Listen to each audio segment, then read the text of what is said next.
Welcome to Psyched by MG. This is Mary Grace Randazzo Ratliff, or MG for short. I've been a psychotherapist in private practice for 32 years now. Guess what, everyone? We all have issues. So it's time to lighten up and move forward. Let's stop letting our crap control us and take control of our crap. Here we are all What's up, together. people?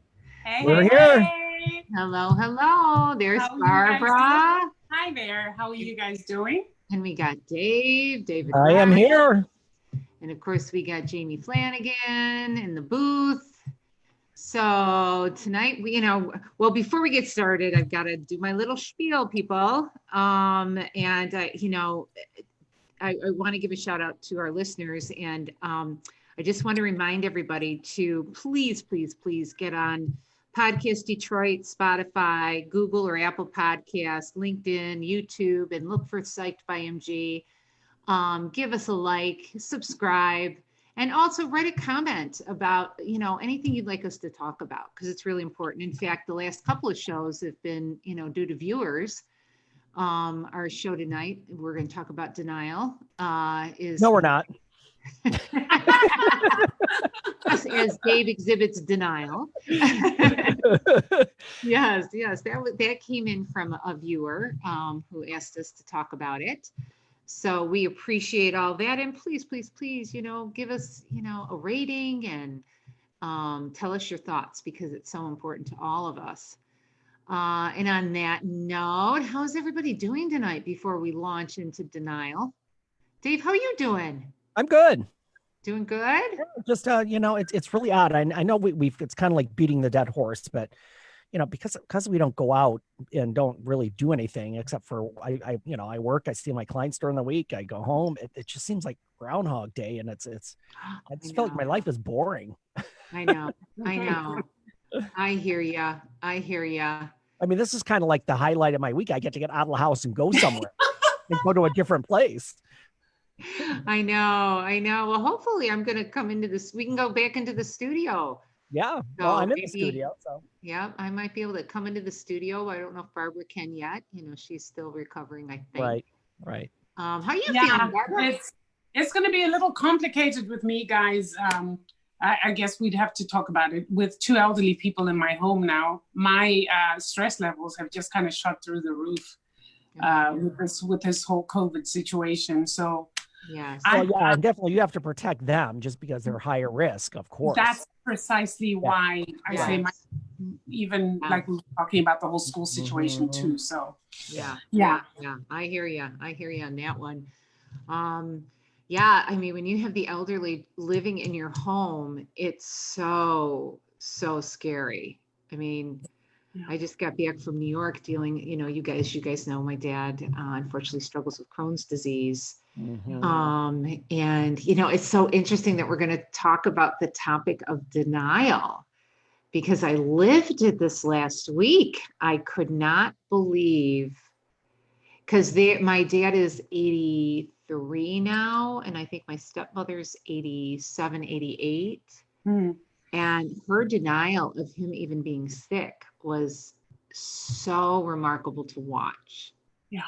I mean, I had to tell her probably 1,000 times, no exaggeration, he may need surgery. And she was like, every single time, why are you saying that? I thought he didn't need it. I thought we knew.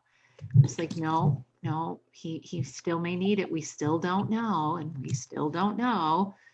But it's interesting. And that, that pushes us right into the subject matter of denial. And we can talk about this in our own lives. We can talk about what we're seeing out in this country right now. And it's interesting, because what I was thinking about with denial is people are so stressed, and we're dealing with this pandemic. It has scared the hell out of people. Some people do not know how to deal with their fear. Some people don't even know when they are afraid. They don't know when they're stressed. They have a form of detachment. And so when you don't even connect to it, you go into denial about reality. and you'll want to minimize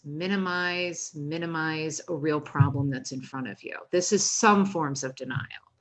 And, you know, everybody's met the person who doesn't cope with issues in their life. Like they just deny it. And people deny it by minimizing a real problem, a stress, a trauma, to the point of non-existence. And we're seeing that with the pandemic. I mean, we could really get into a major conversation about that, where, and Jamie and all of us were just talking about, you know, going back to school. You know, that's a classic example of there's people who are so stressed and so tired that they're going into a form of denial in regards to what's really going on, and really then seeking good information about this and basing your decision as a parent on important factual information that is not minimized, that is not rationalized, and so diluted that you don't make a good, sound decision to protect your children. And this is, you know, with this pandemic, it can be in the alcoholic home, it can be where there is trauma, that people will rationalize an important red flag that you should pay attention and not cope with it by denying the issues and minimizing it and listening for anything that may discredit it and not take it seriously. And when you deny a problem and you won't look at it and you rationalize it, you can't protect yourself from it. You just can't, because you've diluted something that has been in your face. And, you know, Dave, we see people repeat the same problem over and over and over again because they won't look at it, they won't face it, they won't process it, they don't know how, some people, and that's why we, you know, see people like this. And Barbara, your TikToks are all about this, you know, really getting people to, you know, Don't right? get people to my TikToks. Let me tell you, this week has been mind-blowing. First and foremost, we had that absolutely amazing, and I say that not in a good way, conference of physicians who stood outside the Capitol and had their spokesperson talk about it. I already know where this is going. I know.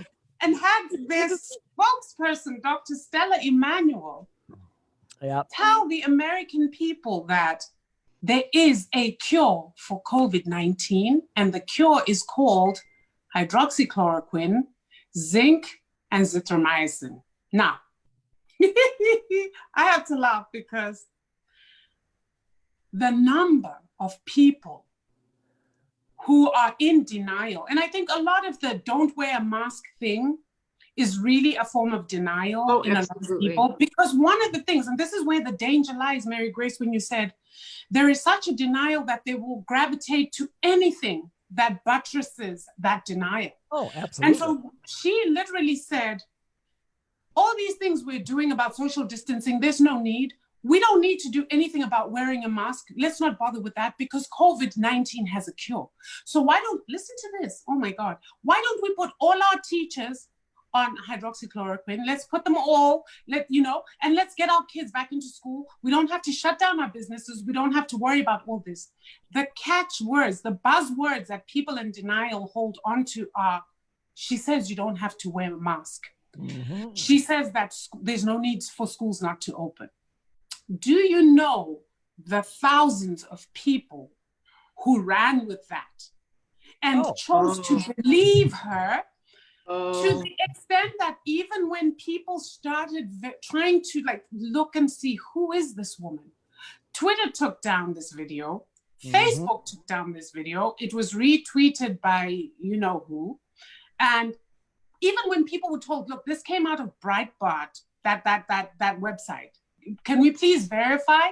People didn't want to hear. It was, again, that la, la, la, la, la. I can't hear the denial. And so when people started pulling up videos of her sermons, because remember, she's also a preacher. Yeah, right. And she's talking about how she's only part human and part extraterrestrial. I was like, people. And then, you know, countries, she said from Cameroon, educated Nigeria, all these places disavowed her and said, no, she's not Cameroonian. The Nigerians are like, nah, she did not go to school here.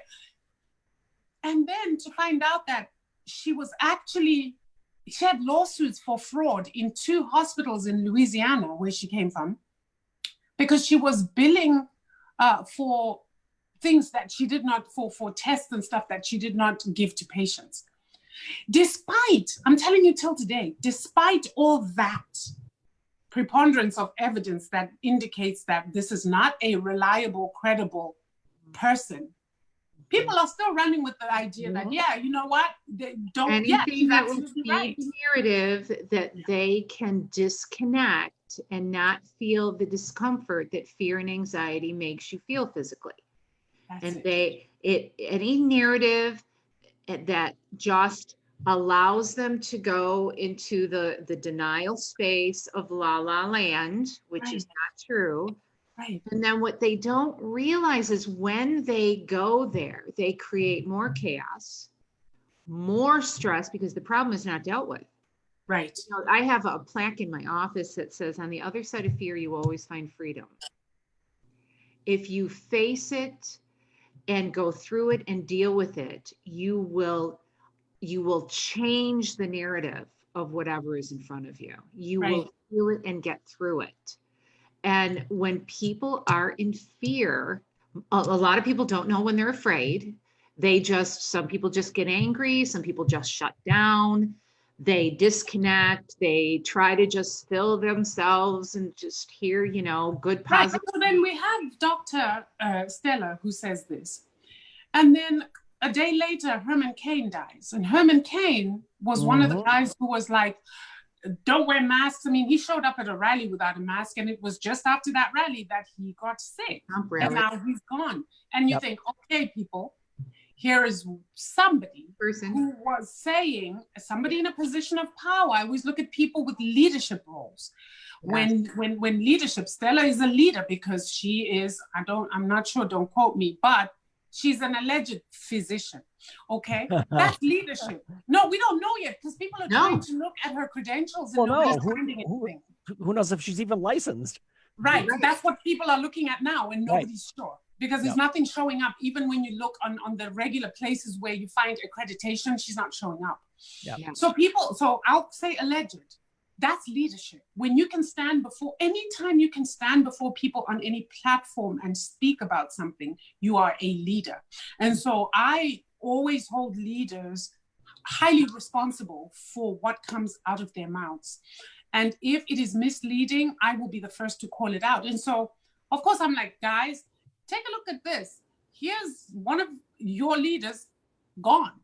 Still, people are like, you know, this whole mask thing is taking away our freedoms. And this whole thing, COVID is not real. It doesn't even exist. This is a conspiracy theory. I'm like, okay.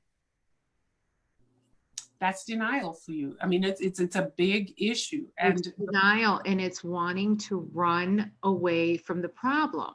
And people that are doing that, this is a pattern usually in their life. That they don't deal with the realities that are in front of them. And they tend to run. And, you know, we can look at alcoholics and alcoholism. You know, alcoholics congregate with alcoholics. And I've always said it's a disease of rationalizations where you rationalize a behavior that is destroying your life, but you minimize all the ramifications of that disease, that drinking, hurting your kids, hurting your wife, causing you to miss work, whatever the ramifications, the DUIs, whatever it is, you can't, as soon as it's in front of you, you minimize it. As soon as it's in front of you, you minimize it. And next thing you know, you've been an alcoholic for 20 years. It's a disease of rationalizations. And until you get that, you can't change it. Right. You have to get that your mind has got a problem in the way it processes anxiety, stress, feelings, that it just triggers, it shuts it down, it minimizes the problem, and it goes into denial, and it won't face it no matter what's put in front of you. I had a guy one 10 years ago, and I always tell the story. He sat in front of me. He had 13 DUIs, and he was court ordered to see a therapist. And I got the case, and I just started to laugh a little bit. So I said to him, I said, well, you got 13 DUIs. Do you think you're an alcoholic? And he said, no, I have very bad luck. Oh, wow. He was dead serious. And I said, well, how do you explain all of the DUIs? And he said, well, the cops around here, they have it in for me. Oh, Not that they can't blow in the breathalyzer, dude, but they have it in for me. And I said, well, some of your DUIs are in like a few different states. Yeah, they all talk to each other. This is that rationalization process that people do when a real problem is in front of you, and you have scientists and healthcare workers and people, major universities, like with the pandemic, people from all over the world saying, this is a problem. This is a problem.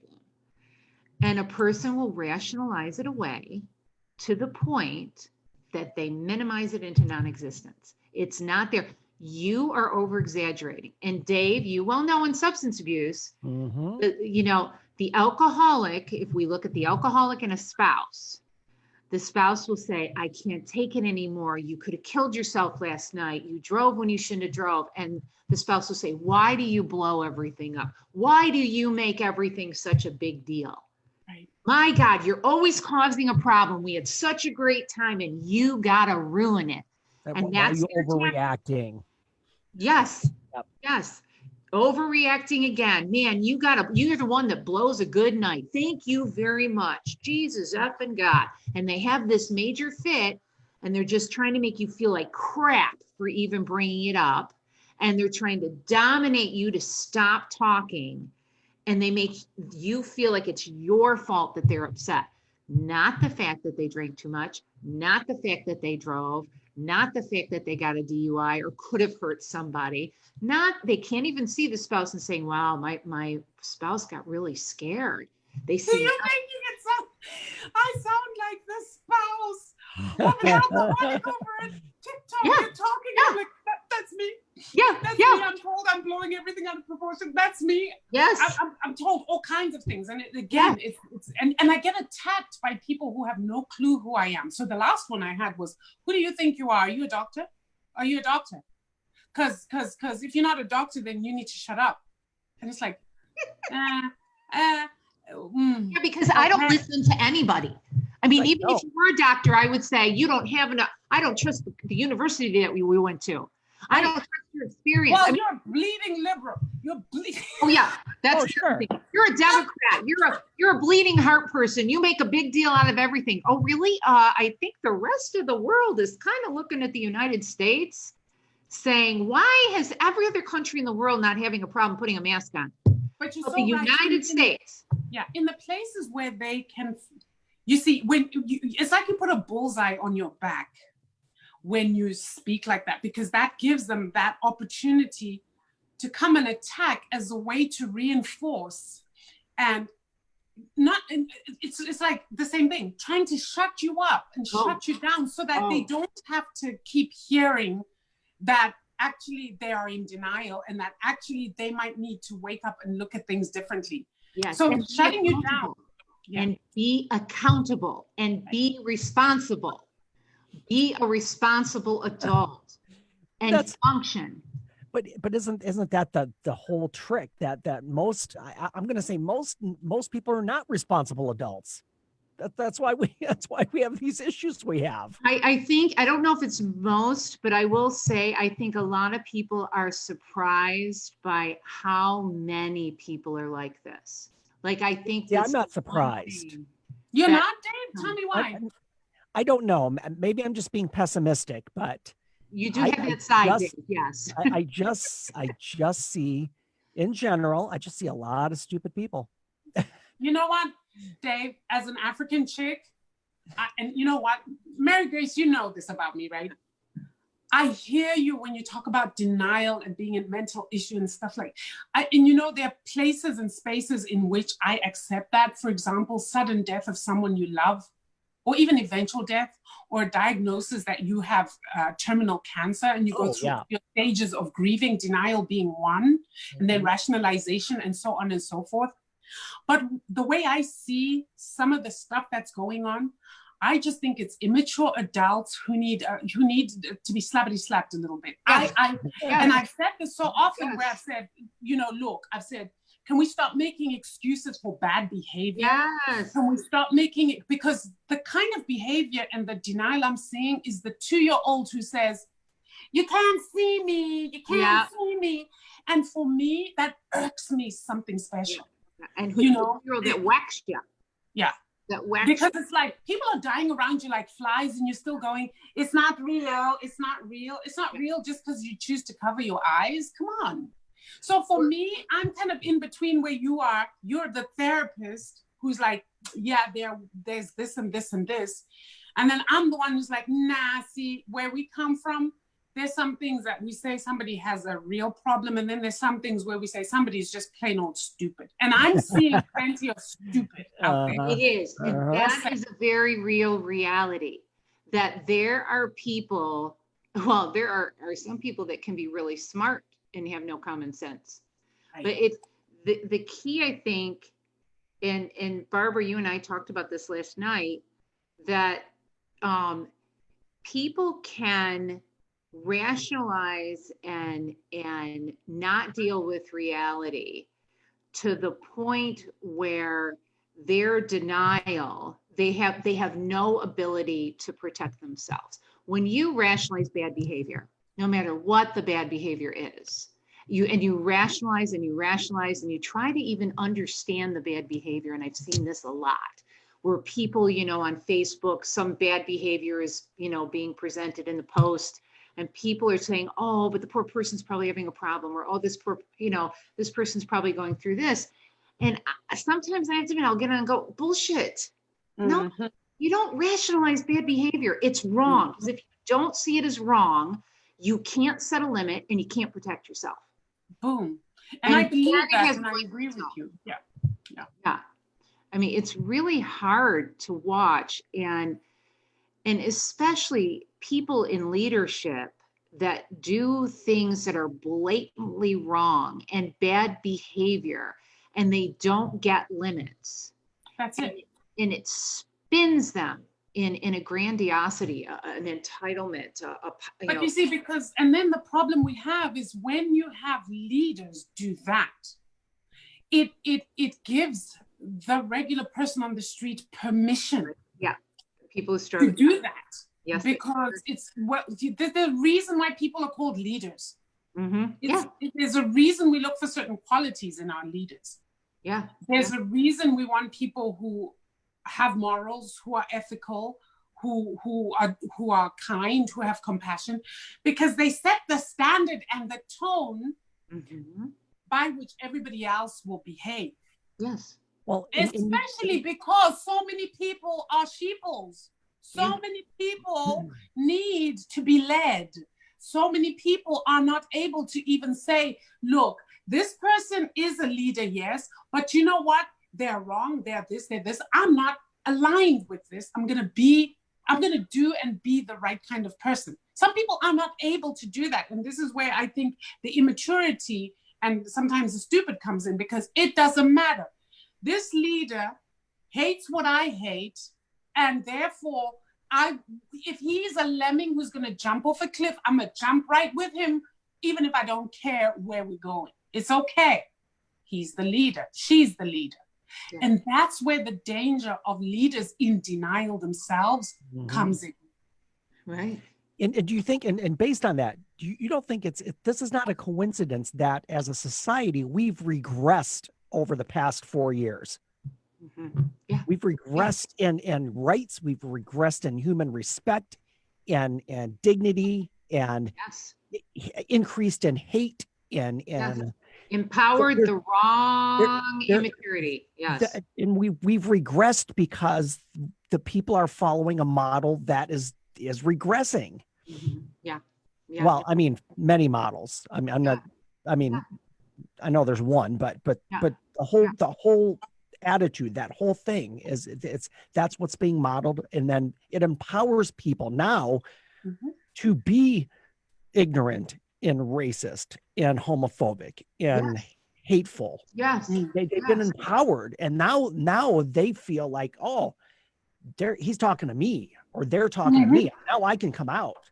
Yeah. Yeah. It's like a cult, isn't it? Like Yeah. you said, Mary Grace, that, you know, alcoholism is a disease of, what did you call it? Rationalization. Yeah, and like community, like Well, they all congregate. They congregate, but aren't we're seeing exactly that? It's almost like there's a cult-like movement of stupidity out there, because the cult leader has modeled how it should be, and because one thing or several things about how he views the world and the things he hates and the things he espouses somehow align with the darker side of these people. It's like, finally, somebody has allowed us to be who we really are. Yeah. I now have my freedom, my liberties. Yes. You know, I tell people this all the time. If you want to know the truth, watch the behaviors, not a person's words. Watch the behaviors. Look for the evidence. Now, a person of good integrity, a person of honor and ethics, their behaviors and their words will match. They will match. Somebody who is manipulating you, who deals with narcissism, who has a grandiosity to them, they're self-serving, their words and their behaviors will not match. They like to create chaos. And if they can create as much chaos, you will never figure them out. So if you're talking to them about a certain issue and you're addressing them and you're hitting them with the fact, they will deflect and create another storm to get you to think about something else. And then when you run over to that, then they flip the scenario again and do either a personal attack on the person who's confronting them, or again, flip the scenario to something else.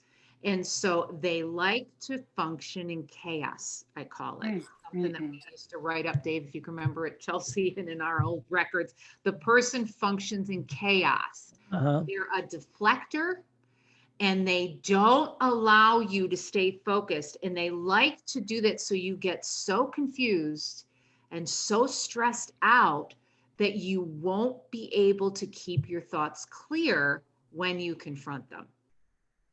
And then if that doesn't work, if the person is very masterful and pretty wise, because there's a few interviewers that when they interview the president, for example, they can very skillfully stay very focused on the issue. Then that narcissist will get wounded and wonder why you are attacking them so much, and they'll perceive it as an attack, because as far as I know, nobody attacks. No. But if you really watch the behaviors, they will perceive it as an attack, and everything is always centered around me, I. And it's interesting because, like, we're talking about this whole denial thing, and you know, the followers of such a leader are exactly the same way. The attacks get so, they feel personally attacked by a post that's benign. So I did a skit pretending as generic African auntie, pretending to be Dr. Stella Emanuel. And I made the skit very simple. And I said, you know what?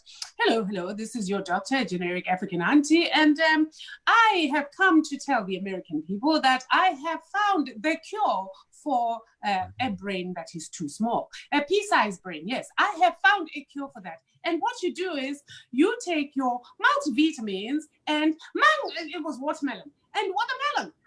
So I was eating watermelon. And it was like, it's just so funny. I just decided to make a parody of the whole thing. Do you know how many people were so angry with me?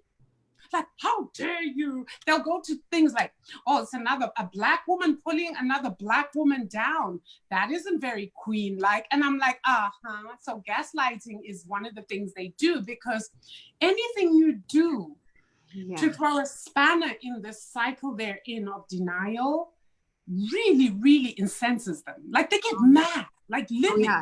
They get Dave, the borderline wounding, the narcissistic wounding, where, again, it's either you join me in my denial and you join me in my fantasy world. And if you don't, then you're attacking me, you're going to hurt me, and I become the victim. And how could you do such a thing to me? Why are you so mean? And in reality, and I hope our listeners are really understanding this, in reality, they are denying and not dealing and rationalizing something that is a problem to the point where they become delusional. It truly is a disorder that ends up creating a delusion inside themselves. They just are not dealing with reality. And a person who lives with somebody like that, and if they have a good heart, especially, they constantly feel bad for what they've done. They Dave. Yep. They feel guilt. They feel like they aren't being loving enough, compassionate enough. This is where, guys, if you're that person that's always feeling guilty for having a need, a want, for setting a limit, for trying to, give someone a dose of reality, you're struggling with codependency. We can call it that. Yep. And, there's great books on codependency, read them to understand, or there's books with, there's the one book, Dave, that we put out in the beginning about walking on eggshells, when living with a borderline. Right. I'll get it to everybody. But you have to, if you're the person on the receiving end of this twisted delusional reality, you're left feeling insecure. You doubt yourself. You don't trust yourself. You don't value yourself, because you've been taught your value is based on what you give others. And you feel guilt when you try to give yourself something. You feel guilt when you have a want or a need. And the problem is, then you stay stuck in that relationship or that arrangement, and you never get out, because you've just accepted that this is what it is. Yes. And guess what? It's bullshit. It's total effing bullshit. It's interesting, just as an aside, this is what I do with my podcast for young people, Generic African Auntie, is this idea that if you don't know yourself, trust me, there's somebody out there who's going to get into your life and run you. Yep. And run circles around you and manipulate. And to the extent that you will be left winded. Mm-hmm. And so again, it is, how do we teach or show our young people that there are these people out there who do not deal with their own feelings? And one of the things they do when they're in denial is they project. They project and blame and don't want to hold themselves accountable. And to teach them the red flags of such a person earlier on in a relationship, before you make a commitment that is difficult to get out of. Yeah. But more importantly is building these young people up, because I look at all of us in this, because I think what happens in the microcosm of our life, in the very individual, is literally what is magnified in the collective. So we're speaking about denial both in the microcosm of human life, like as an alcoholic or, relationship with a narcissist or borderline. But if you look at it in the collective sense, you could say that many of us need that self-knowledge. Many of us need to know who we are as a collective in order to be able to stand up as a collective against somebody who set out to run circles around us and leave us winded. just like in a relationship. And so I kind of take from what's going on around and bring it down and distill it so that young people can see how on an individual, one-on-one level in intimate relationships, in relationships with family members, this whole thing is playing out, and how they can empower themselves in those circumstances so that they're not manipulated and so that they can live their best life. I think for me, these are some of the lessons that what's going on is drawing out. And I'm grateful in a way to be living in this time, because it gives me the language as well to distill and articulate what I've wanted to articulate for young women, particularly for so many years. So, yeah. And I think, you know, that's so important in speaking to young people, that this kind of personality, a person who, when you're saying there's a problem, I hurt, you've hurt my feelings. Whenever you show up with your need, your want, your like, your no, your limit, if they're turning it into a burden and a problem and trying to shut you up, do not take those behaviors that they're doing as a reflection of yourself. This is not a reflection of you. This is a reflection of them. Your limits, your wants, your needs, your no's tell you who is in your presence.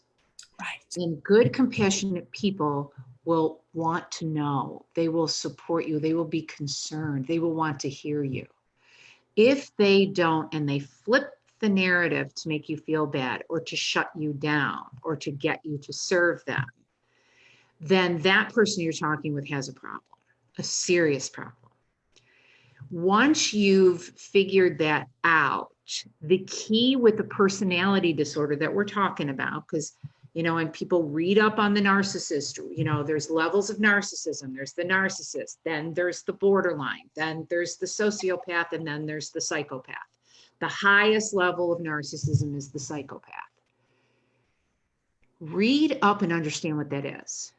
Then the second part, especially for young people, and Dave, you know this because we teach this in our therapy sessions. Mm-hmm. You limit your time around a narcissist. Oh.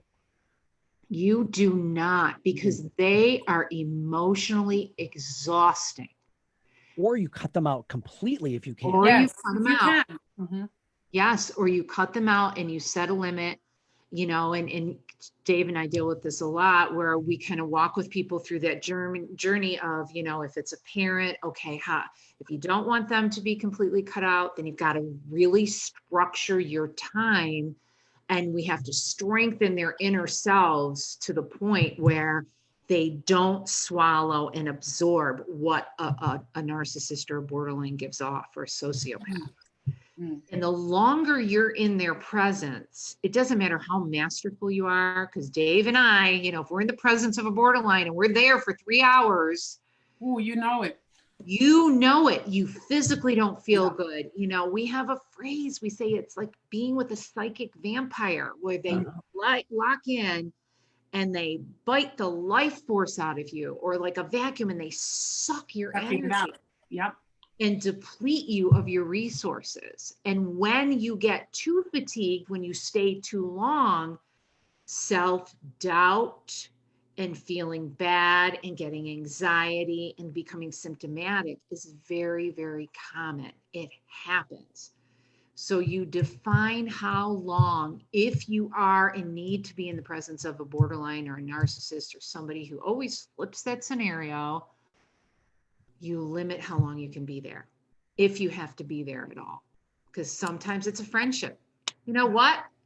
That's not a friend, because it's not a two-way relationship. And honestly, I tell clients this, I don't care if it's family or not. Just because they're family does not mean you have to have a relationship. Yep. That's right. That's right. No. Yeah. And I tell young people this too, that, you know what, your family of origin sometimes is the worst space you can occupy. And I've told you about young people who are being disinherited and disowned, and who are having like big checks hung over their head, that if they continue with this activism they're doing for the BLM movement, the Black Lives Matter movement, then they're cut off the family. And so many of these young people are so savvy enough to say, well, you know what? This is just the straw that broke the camel's back. You have been manipulating me with your money. You have been doing this. And this is the final straw. You're not doing it again. So you know what? Goodbye. Keep that. And they feel it's one thing to say it and act on it immediately because they know this is the right thing to do. But then self-doubt sets in. Well, yeah. And this is my dad. This is my family, you know, and of course there are all those memories and other things that have happened. And it's a grieving process that they then go through. And throughout that entire time, I stand in the gap for them to say, take it from me. This is how you feel now, but future you is going to thank you for the move you've made, because you're going to move from this place of grief. Your spirit told you to get out. Yeah. Now you're grieving. Go through it. It's okay. But your family of origin does not necessarily mean you owe them your life. That's right. You don't. That's right. You're born to have your own life, your own views, your own ideas. So that narrative that you have let the family down, that you're now the black sheep of the family, that you're a disgrace to your family. And what is so sad with a lot of these young people is, they use social media as a place to vent. And then they have older people, the trolls, who are saying to them things like, your mother should have aborted you. Yeah. Or you're a disgrace to your family and to your side, meaning to white people. And these are youngsters who, like I said, for the most part, have done something that even is huge for young people. I mean, I know people in their 30s and 40s who can't walk away from family of origin. So when you think that these young people, 18, 17, 19, 20, are doing it, and then find themselves sort of alone and are being pilloried and are being blamed and are being told that what they've done is shameful, it's very hard. And so hard.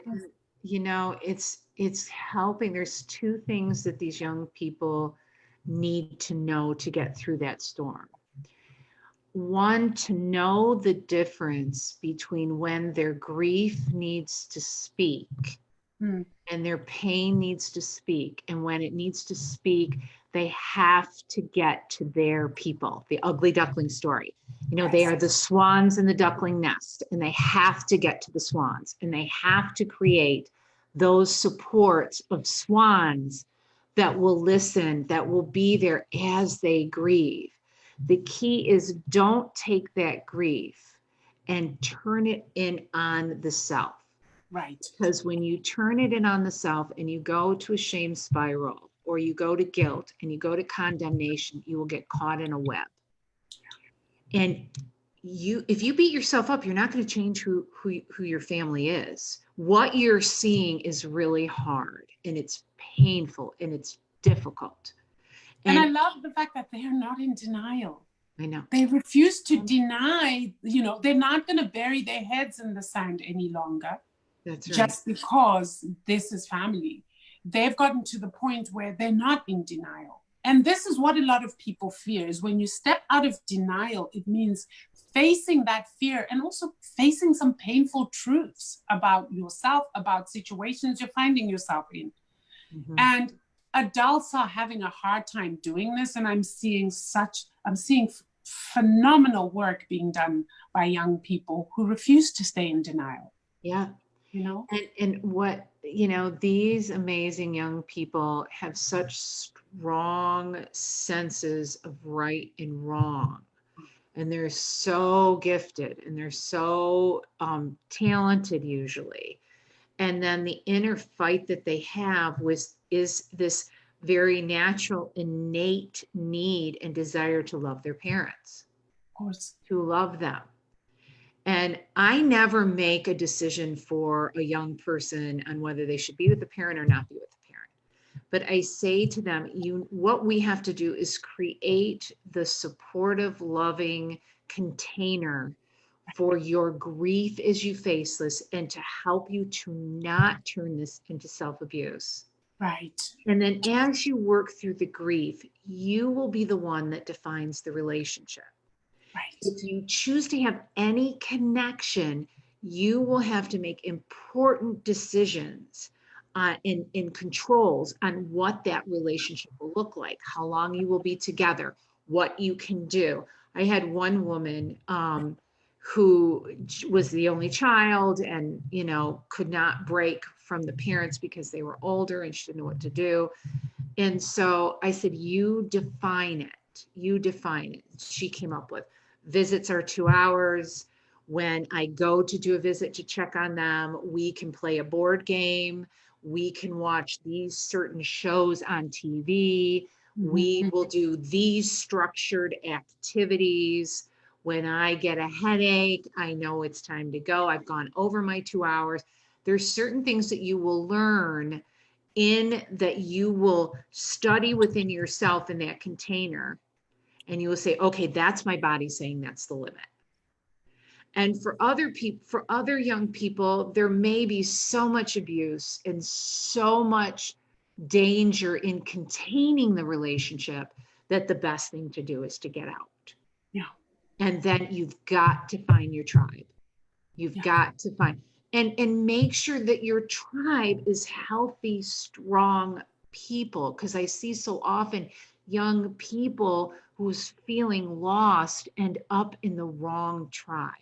Yeah, or they gravitate to each other as the lost, the lost ones. Yes. Right. And so they're all floundering, and the result is they're all pulling each other further and further down with no skills and tools to help each other navigate that. So that's always a real danger. And you're absolutely correct. I think I'm so grateful that our young people are woke. For me, being woke is the opposite of being in denial. Not the opposite of being asleep. Being woke means that you are looking at the world eyes wide open and accepting the facts of the world we're currently inhabiting. And then using the information that you're getting to figure out how you're going to take the next step or what your next step is going to be. And adults are failing. I'm sorry, it's not like I'm bashing the adults, but seriously, I will, because we should do better and we need to do better. We do need to do better. Yeah. You know, we see it. I mean, God, well, Dave, how many times you've had a parent sitting in that room and you just want to, you know, shake the crap out of and say, oh my God. And that's the sad thing, because I love working with teenagers, adolescents. I love it. And the problem a lot of times is I have to deal with the parents too. Yeah. That's the problem. Yeah. Yeah. And it's getting those teenagers to, you know, grow up quicker than they probably should have to, and to learn how to trust themselves, listen to their voice, make sound decisions, not turn the grief in it themselves by doing drugs, by, you know, having sex all the time and doing all these risky behaviors that ultimately create another problem, another crisis. And, you know, unfortunately, young people and adults, I've seen this, you know, young people become adults and continue the cycles where they just live their life by creating a crisis and a problem. And they go from one problem to the other problem to the other problem, talk about denial. And there's a point where you have to stop. You have to be able to listen, and you have to be able to seek the advice from sound people who have proven that they know what they're talking about and have your best interest at heart. And if you don't have the ability to really look for that and then listen and face truth, your life's going to suck. To be just blunt about it, it's going to effing suck. You're going to go from one crisis to the other. I just came back from my small town. And there are people in this town. This town is blue collar. You know, Dave and I talked about this a little bit yesterday. It's blue collar. Yep. It's got a lot of struggle. These are, you know, good people. The wonderful parts of them is, you know, if somebody's in need, everybody helps. But it's generations of struggling with poverty, struggling to overcome and do things. Some people get out. I was one of the people that got out. And some people continue with denial. and they don't leave. And they have generations and generations of young people who don't believe that they can get out, don't believe that they can get educated, don't get the information about education, don't even get food. We were talking about this one school in Dunkirk that these poor kids, the only meal they get during the day is the lunch. That's it. They're hungry. And I just look at this and go, oh my God, it used to be a factory-driven town. It had the steel plant, it had Cliff Star, it had all of these major factories that kept a good economy there. What does it feel like you to go back there, Mary Grace? Sorry to cut you off, because I'm just trying to like. It's some ways it's sweet on some trips, and it's very hard right now because I'm seeing these families that I've known, and it was very ethnic driven. You were Italian, you were Polish, you were Puerto Rican. And it was such a melting pot with so much, if I told you the names of the people that I grew up with, like the Cusimanos, the Lombardos, I mean, it was the Gaginos. I mean, you just go, oh my God, they're all Italian. Like they're all freaking, either they're Italian or they're Polish. Right. Oh, and they're all Catholic. They're all Catholic. And so when I go back and I listen to whether it's a relative or a friend, and I'm hearing the same problems, the same issues 40 years later. Wow. I go, oh, there's a part of me that says, how did I do it? How did I get out? Because I had no money. I mean, I was one of those rare, we talked about this in Getting to Know Us, right? Yep. Where we all three identified, wow, we all financially, our families struggled. There were times I didn't have food. My mother went to the church to get that damn stupid, Velveeta like block cheese and can of peanut butter and a loaf of bread. And they weren't educated. My parents were not educated. And so, but I was smart, and I knew to listen to professors. I knew to trust teachers. I knew to talk to them and share, my confusion and my vulnerabilities. And I wasn't afraid of a school counselor. And they were like these, I call them little earth angels that took interest and helped me and kept pushing me. More education, Mary Grace, get out, get out, get out. And I did. And I was able to listen to it and have blind faith, where a lot of young people right now, and it was a different society too, because we protected our children back in the 60s and the 70s. We still had the age of innocence where TV protected kids, communities protected kids. So if you came from the family that struggled, the society would protect the child. Well, now it's a free-for-all. Everything is deregulated. Television, you can say anything. You can talk about fornication. You can do the KY jelly advertisement at 11 o'clock in the morning. There's no regulation now. So poor kids who come from these tough families have got no one looking out for them now. No one giving them that reality check of this is right and this is wrong. And so, and what happens is they find this information online, be it correct or incorrect, and that's what they go with because that's what they have access to. And, Dave, you hit it. I mean, and we talked about how YouTube, didn't even become regulated as far as the horrific, sexual content, the pornographic crap. And we ain't talking a Playboy magazine here. We're talking the bestiality shit and all the crap. That just happened a few years ago. I know, right? When we were growing up, I remember Playboy being so risque. It was like, oh my, right, with the stars covering up people's private parts, and it was still like, oh my gosh. And now it's a free for all where we don't allow children to have the safe haven to let their bodies emotionally develop and evolve and cognitively develop so that they can be the ones to choose their entry into the sexual content, into their own exploration. And I'm not talking about being a prude here, people. Get it freaking straight. So if somebody's listening and they go to the prude thing, it's fucking bullshit. Yeah. I am talking about respecting the evolution of a child. Yes. Giving them what they can master at the time they can master it. Right. And that's gotten lost. It's gotten lost. It's a freaking free-for-all. Oh, kids are gonna, kids nowadays. And I'm like, really? No, it's not the kids nowadays. It's the adults. We have Society found out gave children, up. and that's just it. And I keep saying this because really we have, and I think that's part of the thing we must not deny. Yeah. Is the fact that majority of us have failed our children. Yeah. In whichever way, shape, or form, every single human being is different. You know where your weaknesses and blind spots have been where your children are concerned, especially in this world.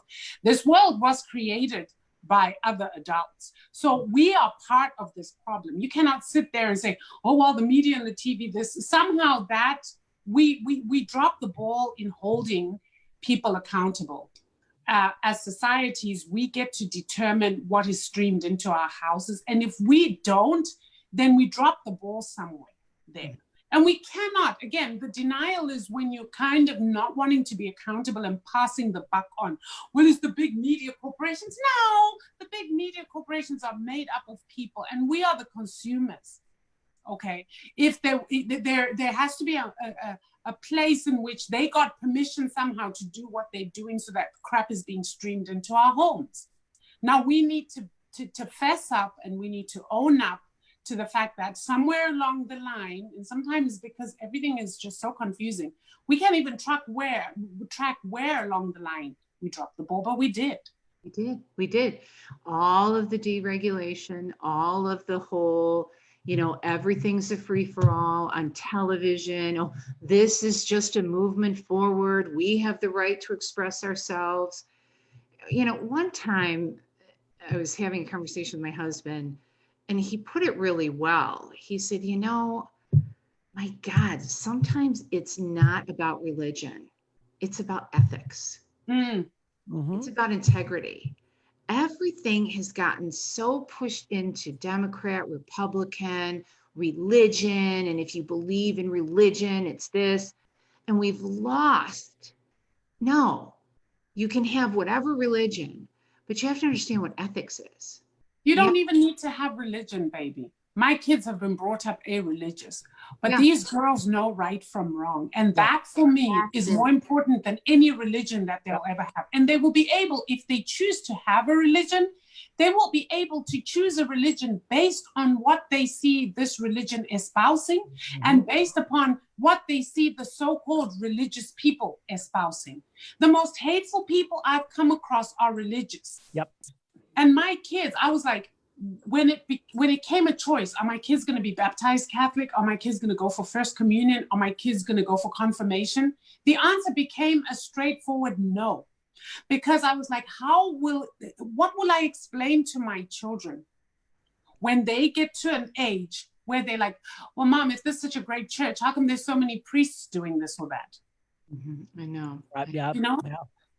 So I wanted them to develop the right and wrongness of things and just be decent human beings without any kind of religious framework, because that gets messy too. Because then people start doing things out of fear. And the minute kids are doing things because they fear a God who's going to punish them, then you know what? They're going to think they can trick this God and do things on the sly. You turn your kids into liars very, very quickly if fear is the thing that's driving their behaviors.